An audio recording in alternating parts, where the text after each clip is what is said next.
Professor Kamal Singh ji Kothari का मैं हार्दिक अभिनंदन स्वागत करती हूँ। आज के इस कार्यक्रम के प्रांगण में उपस्थित सभी मानवों का मैं हृदय की गहराइयों से हार्दिक अभिनंदन स्वागत।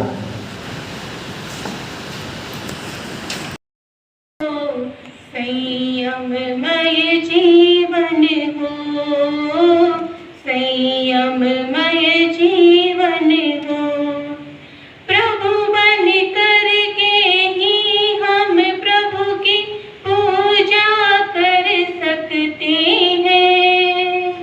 प्रामाणिक बन कर ही संकट सागर तर सकते हैं। शौर्य वीर्य बलवती अहिंसा ही जीवन दर्शन हो, संयममय जीवन हो, संयममय जीवन हो।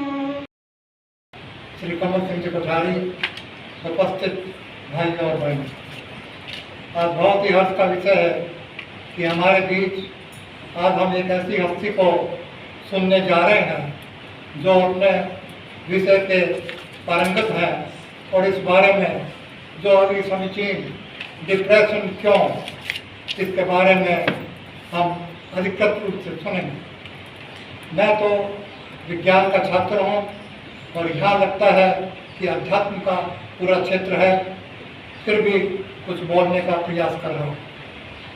जहाँ तक यह डिप्रेशन की बात और यह है, ये शायद जीवन का अंग बन गई है।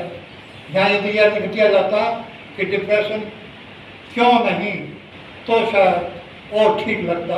डिप्रेशन कैसे नहीं होगा? आज के परिवेश को देखते हुए डिप्रेशन को एक अलग कोटि में क्यों रखा गया है? ये तो सर्वव्यापी है कि और बीमारियों का नाम लेने से पहले मैं यह कहूँगा कि इसको 3 भागों में हम विभक्त कर सकते हैं: व्याधि, आदि और उपाधि। व्याधि बड़ी समस्या है, हर आदमी में पाई जाती है, सब जगह पाई जाती है और हर आदमी को इस दौर से गुजरना पड़ता है। इससे व्याधि से सब परिचित हैं, प्रत्यक्ष रूप से परिचित हैं और उस व्याधि को सब जानते हैं और कुछ हद तक उसका निदान हो सकता है, समाधान हो सकता है। दूसरी चीज आदि, जो कि मानसिक बीमारी है, वो भी बहुत कॉमन है। यदि हो तो ये आज का जो विषय है कि डिप्रेशन क्यों, उल्लास क्यों नहीं, तो उसका उत्तर मिल सकता है। इसका अधिकृत उत्तर तो सम्मिश्री जी देंगे, मैं नहीं दे पाऊंगा, लेकिन एक बात कह सकता हूँ कि इसका बीजारोपण कहाँ से हो सकता है, इस डिप्रेशन का बीज कहाँ उगता है, इसको देखना जरूरी है। 2 मुख्य कारण हैं। पहला, जेनेटिक, कुछ जीन्स का पता लगाया जा चुका है, क्योंकि जीवन की पोथी काफी हद तक लिखी जा चुकी है और ऐसे जीन्स का पता लगाया जा चुका है कि वो एक वंश से दूसरे वंशानुगत चलता है और डिप्रेशन का रूप ले सकता है। ऐसे जीन्स को आइडेंटिफाई कर दिया गया, लेकिन अभी तक इसके ऊपर प्रैक्टिकल रूप से कुछ किया नहीं जा सकता। कुछ बीमारियां जैसे डाउन सिंड्रोम, मंगोलिज्म, ऑटिज्म, ऐसी बीमारियां हैं जो एक वंश से दूसरे वंश में, इसको हम कंट्रोल कर नहीं सकते, लेकिन ये 4-5% है। बाकी 95% है वो बाद के अंदर अर्जित की हुई।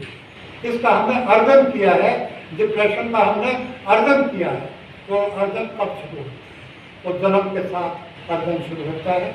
जो जो बच्चा बढ़ता है, बड़ा होता जाता है, आजकल तो 3-4 साल के बच्चों को बड़ा करते हैं, हमारी उम्र में 7-8 साल के बच्चों को बड़ा कहते थे। तो उस 7-8 वर्ष के बच्चे के अंदर ये बीज का रोपण हो जाता है। तो इसकी जिम्मेवारी बच्चे प्रथम अभिभावकों पर ज़्यादा होती है। वहाँ पर यदि ध्यान दिया जाए और बच्चे का, मैं कहूँगा कि भविष्य अच्छा हो, नियति को मंजूर हो, तो बच्चा अपने आप को उस चैनल पर ले जा सकता है। लेकिन ये जो 7-8 वर्ष का टाइम है, इसके अंदर ये जो हम डिप्रेशन कह रहे हैं, इसके बीच का रोपण होता है कि बच्चा किस तरफ जा रहा है, वो अच्छी दिशा में जा रहा है या जैसे प्रभाव चल रहा है उसी में चल रहा है, तो ये जो 7-8 वर्ष का समय है, यह बहुत जरूरी है कि आगे ये बीज किस तरह के फल देगा। दूसरी बात में बात आती है शिक्षा। सबसे बड़ा रोल डिप्रेशन का यही है, तो शिक्षा इसमें बहुत अच्छी तरह भागीदार है। आज की शिक्षा सर्वांगीण शिक्षा नहीं की जाती। टोटलिटी में शिक्षा नहीं है, केवल बौद्धिक विकास और कुछ मायने में हो सकता है शारीरिक विकास भी होता हो, लेकिन बौद्धिक और शारीरिक छोड़ करके जो दो विकास और होने चाहिए, नैतिक और भावात्मक, वो विकास नहीं कर सकता। आज बच्चा कोचिंग कॉलेज में जाता है, सुबह 6-7 बजे उठता है, रात को 11 बजे सोता है। उसका सिलेबस देख करके कुछ समझ में नहीं आता कि वापस एक बार इस क्लास के अंदर एडमिशन ले और पहली दूसरी कक्षा पास कर पाएंगे कि नहीं। इतना वजन बच्चे पर, प्रतिस्पर्धा इतनी, एक से आगे एक होड़ के अंदर जा रहे हैं, लेकिन जो पाना चाहिए वो नहीं पा रहे। वो कहते हैं हम जीवन में एक लक्ष्य बना रहे हैं, लक्ष्य, लेकिन इन 8, 10, 15, 20 साल कॉलेज और स्कूल के टाइम में आप क्या कर रहे हैं? सिर्फ एक खाली बोल है, बौद्धिक विकास हो रहा है, कोई दो राय नहीं है, अच्छा बौद्धिक विकास हुआ है, कुछ शारीरिक विकास भी संस्थानों में चलता है, लेकिन ये दूसरा तो स्पिरिचुअल विकास होना चाहिए, जिसका यदि समाधान नहीं होगा तो शायद ये शिक्षा कितना वरदान साबित होगी मेरे ढंग से। तो मैं कहूँगा शिक्षा है वो सबसे बड़ा माध्यम है जिससे कि हम आदमी में परिवर्तन ला सकते हैं, स्वभाव में परिवर्तन ला सकते हैं। बाद में तीसरी स्थिति युवा उद्योग, उसमें जिम्मेवारी आती है, परिवार बनता है, आदमी अपने व्यवसाय में जाता है, दूसरे कामों में जाता है। उस वक्त जैसी स्थिति से वो गुजरता है, किस तरह से उस स्थिति को वो अपने आप को संभाल पाता है, उस पर डिपेंड करता है कि वो आगे क्या करेगा। वो डिप्रेशन में रहेगा, वो उल्लास में जाएगा। यदि वो संतुष्ट है, कंटेंट विद कोर्स, अपने जीवनचर्या से यदि संतुष्ट है, तो वो कुछ कर सकेगा। लेकिन हमेशा प्रतिस्पर्धा में एक से एक आगे की होड़ में अपनी क्षमता को नहीं देखते, यदि कोशिश करता है तो आजकल रोज हम देखते हैं कि शिक्षा संस्थानों में क्या हो रहे हैं, कितनी जानें चली गई हैं, कितने बच्चे विक्षिप्त हो गए हैं और कितने घर उजड़ गए हैं। तो ये माफी मांगने वाली सी बात है शिक्षा से, लेकिन ये हो रहा है। कि माथो गोल मटोल रेम तो बीच में रहती चोटी, दूध दहीरा ठाक रेमता घी में गच गच रोटी, सावन तेल री कठे जरूरत नाडी पर नहायाता, कपड़ा झिपल सुकाए लेमता हम कोई खायाता, आठा नारा पाव बड़ा में खड़ा खड़ा खायाता, पग रखी में पानी लेकर 2 नंबर जायाता, लूट लूट कर मांझो लाता, पट्टे लगाता गाठिया, पाठा पाड़ पतंग बनाता, वो काटा चौमासे में बिरखा आती, खोल बगाता गाबा, नंग धड़ंग नाचता गाता में बाबा, पाटी भरता पोथी लेकर गौशाला में जाता, गुरुजी ने देख आवता मेमन क्या बन जाता, कान पकड़ कर मुर्गो बढ़ता, ऊपर पड़ती लाता, टाट पटिया की लीटर देता, याद आवे वे बाता।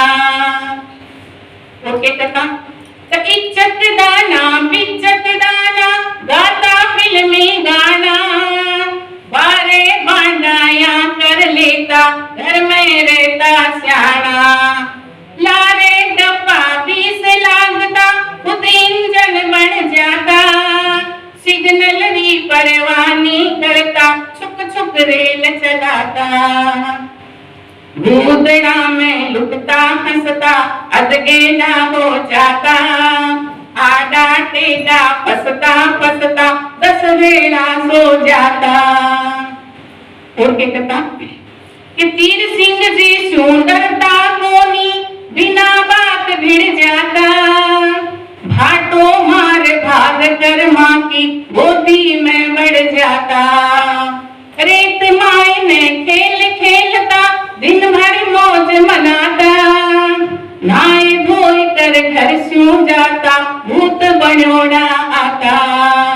और कि सदा सुरंगा दिन होता सदा सुहानी राता, आपा तो सब बेटी हाँ पर ठठेरही बे माता, ठठेरही बे माता, ठठेरही बे माता। यूनिवर्सिटी में एक सेमिनार था और रमेश जी मुझे मिले, बोले चूरू में हम आपका एक कार्यक्रम रखना चाहते हैं। ये संयोग की बात थी, अन्यथा तो मैं लाडनू से चूरू आती या नहीं आती, लेकिन मैंने कहा मैं महावीर जयंती के लिए दिल्ली जा रही हूँ, आते समय यदि आप कार्यक्रम रखें तो चूरू में रह सकता है।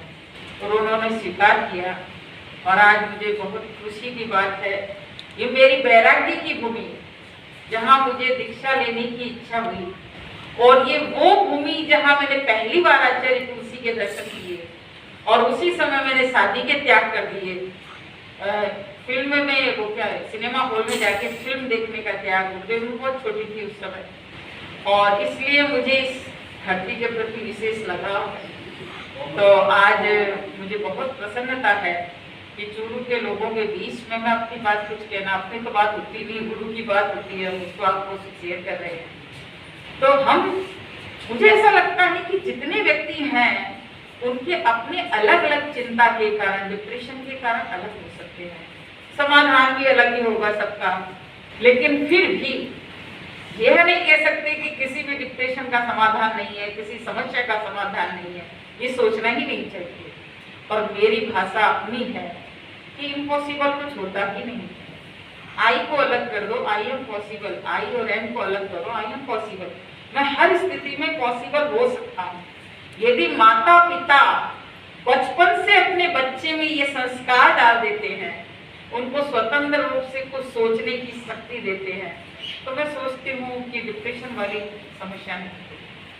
प्राय उन घरों में डिप्रेशन मैंने देखा है जहाँ माँ और पिता दोनों ही वर्क पर जाते हैं, उनको पता ही नहीं है मेरा बेटा दैया के साथ या जिसके भी साथ रहता है क्या संस्कार आ रहे हैं, क्या उनका, क्योंकि टीन एज होती है ना, टीन एज 11 से लेकर 20 तक, ये ऐसी एज होती है जिस समय यदि माता पिता जागरूक नहीं है, क्योंकि उस समय एग्रेसिव बच्चा हो सकता है, उसके क्योंकि शरीर में परिवर्तन आता है, तो उसकी बेटी, मुझे ऐसा लगा डिप्रेशन में गई। उसने कहा महाराज आप विश्वास नहीं करेंगे, ये मेरी बेटी बचपन में इतनी धार्मिक, समझे आते तो कभी छोड़ती नहीं थी, लेकिन अब बिल्कुल चेंज हो गई। तो मैंने उससे पूछा, अपने आप ही पूछा कि क्या ये बहुत, इसका टैलेंट बहुत ज्यादा था क्या? बोले हाँ बिल्कुल सही पकड़ा। तो मैंने कहा आपने इसके टैलेंट पर ध्यान नहीं दिया। जो माता पिता अपने बेटे के टैलेंट पर ध्यान नहीं देते और उसको वो अवसर नहीं देते, तो फिर वो बच्चा क्या होता है, उसका टैलेंट अतिरिक्त है और उसका हमने यूज नहीं किया, तो वो धीरे धीरे क्या होता है, वो डिप्रेशन में चले जाता है। एक कारण है ये, बहुत सारे कारण हो सकते हैं, लेकिन मैं एक कारण, हमको आसाम में एक भाई मिला, 30 साल का बच्चा, 30 साल का युवक था, बिल्कुल जवानी की अवस्था, और ये घटना मैं आज 25 साल के बाद भी नहीं भूल पाती हूँ। मुझे ऐसा लगता है मेरे सामने ही खड़ा हुआ व्यक्ति बोल रहा है, युवक, उसका पिताजी जेनेटिक नहीं था, उसके पिताजी बहुत बूढ़े, मतलब उम्र पार थे तो भी बहुत एक्टिव थे। तो वो भाई आया, उनका बेटा, महाराज मैं इस धरती पर क्या कर सकता हूँ, मैं इस धरती पर बोझ हूँ, मेरी पत्नी का क्या होगा, मेरे बच्चे का क्या होगा, मेरे क्या होगा, मैं कुछ नहीं कर सकता महाराज, मैं कुछ, मतलब आधे घंटे तक वो एक बात करता रहा। उस युवक को देखकर मेरे मन में आया कि वे पिताजी बुजुर्ग थे, वो काम कर रहे थे। ऐसा एक नहीं, काठमांडू में मैंने पुत्र वधू को देखा, दिन भर सोए हुए, सास 82 वर्ष की काम करती है घर पर, लेकिन पुत्र वधू उठती नहीं है कमरे में, सुबह से लेकर शाम तक सोई रहती है। बहुत तरह डिप्रेशन अनेक तरह के होते हैं। तो हमको आज कारण तो डॉक्टर साहब ने भी कुछ बता दिए जो मैं बताने वाली थी। आपने आकांक्षाएं बहुत बोली है और उसका एक उदाहरण, वो लड़की, मैं नाम नहीं बताऊंगी, लेकिन किसी न किसी तरह से चूरू से उसका संबंध है। मैं जब वो, क्योंकि मेरे परिवार से भी थोड़ी दूर में संबंध है, जब वो लड़की आती थी तो मैं उसकी माँ को कहा करती थी ये लड़की जिसके घर जाएगी ना वो घर स्वर्ग बन जाएगा। इतनी समझदार लड़की, मैंने बहुत कम लड़कियों को देखा कि इतनी समझदार। और कुछ साल के बाद वो अपनी माँ के साथ आई, पूरी डिप्रेस्ड, इतनी डिप्रेस्ड कि आप सोच नहीं सकते हो। ससुराल में जाने के बाद कुछ भी नहीं करना तो कौन रखेगा ससुराल में? पूरे दिन आप बैठे ही रहोगे, कुछ भी नहीं करोगे तो कोई नहीं रखेगा। फिर मैंने उसकी माँ से पूछा कि हुआ क्या, इतनी समझदार लड़की, इतनी अच्छी लड़की। रेणु के ठिकानो है एक कोली और जो पुरुषेड़ो भाणो है, हाँ पुरुषेड़ो भाणो है। बीच में ही कालिया चोटी पकड़ी, बीच में कालिया छोटी पकड़ी। सावधान रहिए मौत सामने खड़ी रे भाई, सावधान रहिए मौत सामने खड़ी। फिर कहने का मतलब है जब ना हमको सबको पता है, कहते ना एक मुर्दा जल रहा था मर घटे उड़ा, कल होने वाले मुर्दे खड़े हैं आसपास, हम सबको ऊपर जाना, लेकिन फिर भी आकांक्षाएं इतनी अधिक होती है और उसका बहुत बड़ा कारण डिप्रेशन हो जाता है। एक जो बहुत बड़ा कारण मैंने जो सोचा है, हम लोग वर्तमान में जीने की कला नहीं है हमारे पास, या हम अतीत में जीते हैं या भविष्य में जीते हैं। उसने मेरे साथ ऐसा किया, मैं ऐसा करूंगा। प्रायः भोगते रहते, कोई घटना घटित हुई, अरे वो घटित हो गई, अब हमारा वर्तमान का आनंद, वर्तमान की शक्ति, वर्तमान का कार्य हमको प्राप्त करना है। आप देखिए प्रायः लोग चिंतन में इतना, मेरे घर में गई एक बहन ने कहा महाराज इतना सोचती हूँ जब तक पति और बेटा नहीं आता है, कहीं एक्सीडेंट तो नहीं हो गया, कहीं आजकल तो मोदी के राज्य में बम विस्फोट नहीं हो रहे हैं, लेकिन पहले तो आए थे बम विस्फोट होते थे तो लोग महाराज में सोचती थी कि कहीं बम विस्फोट तो नहीं हो गया, कहीं कुछ हो तो नहीं गया, कहीं कोई लेट के तो नहीं गया, कहीं इतना सोच अनावश्यक सोच करके रहते हैं। भगवान महावीर ने कहा जो व्यक्ति जीने की कला, वर्तमान में जीने की कला जिसको आ गई उसको कोई टेंशन नहीं ला सकता। घटना को भूलने की ताकत हमारे भीतर होनी चाहिए। और उसको मैं एक छोटा सा प्रयोग आपको बताऊं, कोई घटना हमारे जीवन को बहुत प्रभावित करे तो केवल बाहर निकालना है, केवल निकालना है, 20-25 बार लेना नहीं। और इस संकल्प के साथ कि उस घटना के परमाणु श्वास के साथ बाहर निकल रहे हैं, घटना के परमाणु श्वास के साथ बाहर निकल रहे हैं और थोड़ी देर में बाद आपको, क्योंकि हम जो सोचते हैं ना उसके भी परमाणु है। भगवान महावीर ने कहा हम सोचते हैं उसके परमाणु है, क्रोध भी पुद्गल है, अहंकार भी पुद्गल है। तो हम ये यदि संकल्प कर लें कि ये हमारे निकल रहे हैं तो थोड़ी सी देर में आपका क्या होगा, धीरे धीरे वो घटना आपकी भूल जाओगे। या एक मंत्र याद रखें, ओम क्षौम क्षौम। ओम क्षमा वाला अक्षर, 2 मात्राएं, ओम क्षौम क्षौम 21 बार। आप 21 बार इस मंत्र को आचार्य महाप्रभु जी का बताया हुआ है। कभी टेंशन हो जाए, कभी बहुत अधिक ओवरलोड चिंतन, आप ये मंत्र करें, आपको तत्काल लाभ मिलेगा। और इस भाषा में तो हमको सोचना ही नहीं चाहिए मैं क्या कर सकता हूँ, मैं इस जीवन में, मेरी तो परिस्थितियां ही ऐसी है, मेरे साथ सब ऐसा ही करते हैं, मेरे साथ हमेशा बुरा ही होता है। जो व्यक्ति ये सोचता है ना तो ब्रह्मांड की ऊर्जा वैसे ही परिवर्तित होती है। आप किसी सब्जी वाले के पास जाते हो और दुख दर्द आप जो मांगते हो वही तो देता है ना। सब्जी वाले से क्या मांगते हो, आप जो मांगते हो वो देते हैं। हम हमेशा यही मांगते रहते हैं, अरे मेरे जीवन में दुख, यही सोचते रहोगे तो क्या होगा, वो अट्रैक्ट होता रहता है, कहता ना अट्रैक्शन, लॉ ऑफ अट्रैक्शन, हम इसको अट्रैक्ट कर रहे हैं। हमेशा खुश रहने का एक बहुत बड़ा तरीका, बहुत बड़ा राज है, हम हमेशा किसी न किसी काम में लगे रहे, एक क्षण भी हमारा निष्क्रिय नहीं होना चाहिए। मुझे बहुत सारे लोग आते हैं, पूछते महाराज आप खाली, मैंने कहा मैं एनी टाइम बिजी और एनी टाइम बिजी। कोई लोग आ जाए तो मैं समझ बोलते भी हैं, बताते सब कुछ करते हैं, लेकिन खाली नहीं रहना। ये मेरा जीवन का सिद्धांत है बचपन से मुझे सब किताबी कीड़ा कहते थे, किताबी कीड़ा। अब मुझे कोई किताबी कीड़ा तो नहीं कहता है, अब रिसर्च में वो गुरु की कृपा से हुआ है। तो खाली नहीं रहना है। और मैं तो यहाँ जितने उपस्थित लोग हैं उनको एक बात कहना चाहूंगी, आप इसी उम्र में 15 मिनट 20 मिनट आधी घंटा एक पुस्तक, अच्छी पुस्तक का स्वाध्याय शुरू कर दें, आपका बुढ़ापा आनंद में बन जाएगा। जो आपको रस आएगा उसमें, जो चीज पढ़ेंगे उसको इतना आनंद, क्योंकि आने वाली पीढ़ी के पास समय नहीं है आपके पास बैठने के लिए, है ही नहीं समय, क्योंकि सब रहते हैं, माँ बाप के पास कौन रहता है आजकल, आ जाते हैं छुट्टियों में लोगों भी कोई कोई। अमेरिका जैसी सिटी में तो कहते हैं हमारे पास समय नहीं है, आपको आना है तो आ जाओ, हम नहीं आ सकते हैं। वैसी स्थिति में बुढ़ापे में आदमी, अकेला आदमी डिप्रेशन में आ जाता है, उसके मन में इतनी चिंता। इसलिए जरूरी है किताबों को अपने अपना मित्र बना लिया, वो जो आनंद आएगा वो आनंद आपको किसी चीज से भी मिल सकता है। इसलिए अभी से पढ़ना शुरू कर देना, कुछ न कुछ पढ़ें, आधी घंटा पढ़ें, 10 मिनट पढ़ें, 15 मिनट पढ़ें। और एक बहन का मैं आपको बात बताऊं, उसको मैं जानती हूँ, उस बहन ने बताया कि मेरी 4 पॉइंट हीमोग्लोबिन हो गया और बिल्कुल मेरी स्थिति ऐसी थी, लेकिन मैंने हार नहीं मानी। आचार्य महाप्रज्ञ जी की किताबें इतनी पढ़ती हूँ महाराज कि चाय की प्याली भी चढ़ा देती हूँ ना, जैसे चावल चढ़ा दिया, चाय की प्याली चढ़ा दी, वो 1 मिनट के टाइम में भी मेरी किताब रहती है वहाँ, रसोई में किताब रहती है, 2 लाइन पढ़ ली तो पढ़ ली, पानी गर्म हो रहा है ना बोल रहा है, वो टाइम खराब नहीं है।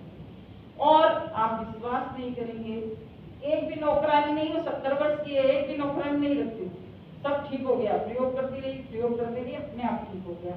तो हम खाली नहीं रहते, ये बहुत बड़ी देख के आश्चर्यचकित हो जाए। आजकल के बच्चों का ऐसा उत्तर देते हैं, आप सोच नहीं सकते हैं। विदेश में तो बहुत ही ज्यादा है कि आप बंदूकों की पसीने बंदूक ही निकाल लेते हैं, आप चुप होते हो कि नहीं तो बंदूक से भी, क्योंकि वो देखते हैं ऐसा है। तो मेरे कहने का मतलब है कि हमको रिएक्शन की जो ताकत, रिएक्शन करने में जो शक्ति लगती है, उसको हमको बदलना है। एक घटना में हम रिएक्शन करेंगे तो हमारी कितनी ताकत चली जाती है। नेल्सन मंडेला कितने साल जेल में रहा आपको पता है? नेल्सन मंडेला काफी सालों तक जेल में रहे, 28 साल रहे, 28 साल में जेल में रहे। और जब वो जेल से बाहर निकले तो लोगों ने पूछा, आप उन लोगों के लिए क्या करेंगे अब जिन्होंने आपको जेल में? उसने कहा, मैं अपने साथ लोगों को नहीं रखूंगा, मैं आनंद की जीवन जीना चाहता हूँ। उन्होंने किया वो जाने, मुझे क्या मतलब है, मैं आनंद का जीवन जीऊं, मैंने क्षमा कर दिया।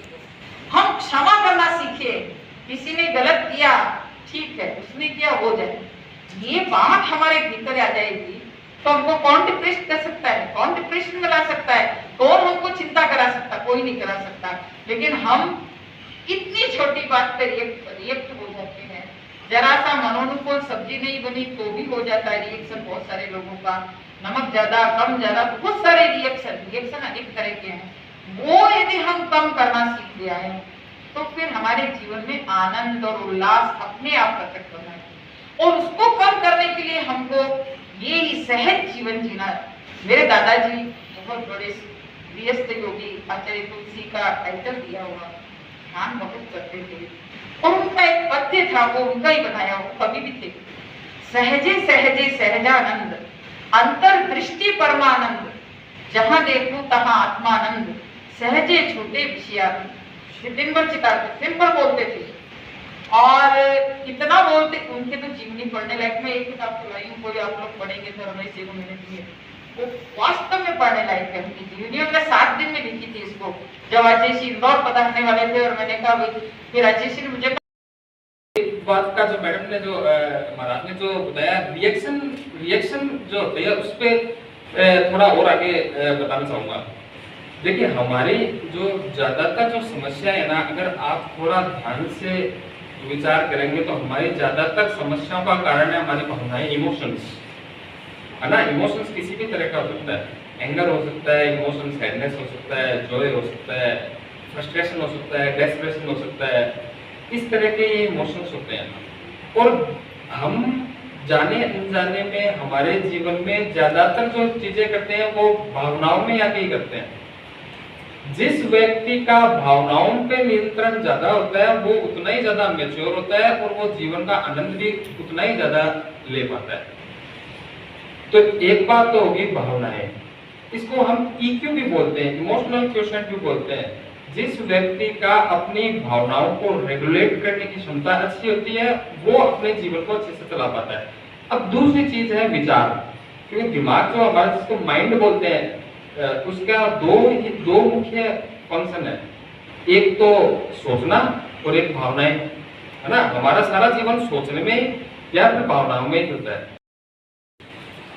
बटे उत्सव मलिन हुए मेले, कहां से आए उमंग उल्लास। अंतिम पंक्तियां, जग निराला आभासी कमल, जग निराला आभासी कमल, सचमुच नहीं बस एक आभास। ये पूरा आभासी हमारा लोक है भीड़ तो बहुत आसपास, पर अकेले खड़े हो उदास। ये भीड़ में अकेलेपन का बाहुबली, ये लोग आधिकारिक हैं। इन्होंने प्राणायाम के जो सूत्र बताए, ओम अहम का बताया, उसके साथ साइकोलॉजिकल ट्रीटमेंट भी है। गुस्सा आ रहा हो 1 मिनट ध्यान डाइवर्ट कर लो, ठीक हो जाओगे। पानी का गिलास पी लो, ओम अहम बोल लो, ओम बोल लो, कोई इस्लामिक कोई सूत्र है वो बोल लीजिए, ईसाई सूत्र बोल लीजिए। और रेगुलर यदि करना है प्राणायाम में, सुबह सुबह भ्रामरी प्राणायाम कीजिए, मस्तिष्क को ऑक्सीजन की सप्लाई होगी, आपके मस्तिष्क के तंतु मजबूत होंगे।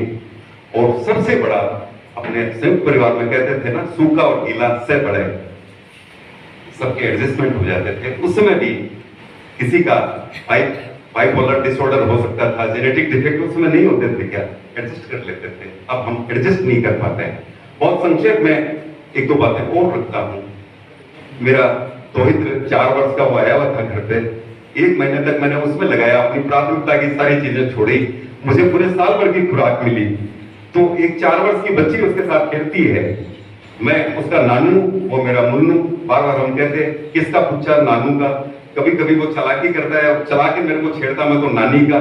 फिर मैं थोड़ा नाराजगी प्रकट करता तो फिर कहता दोनों का। फिर उसका सांस्कृतिक देखिए, अंडर करंट देखिए, फिर वो धीरे धीरे कहता सबका। तो वो बच्ची जो सुनती नानू मुन्नू, उसने उसको कहा चिढ़ाने के लिए, नानू का बच्चा। उस बच्चे के कनिष्ठ के मन में एक तनाव पैदा हो गया, नानू मेरे को ये कह रही, मैं देख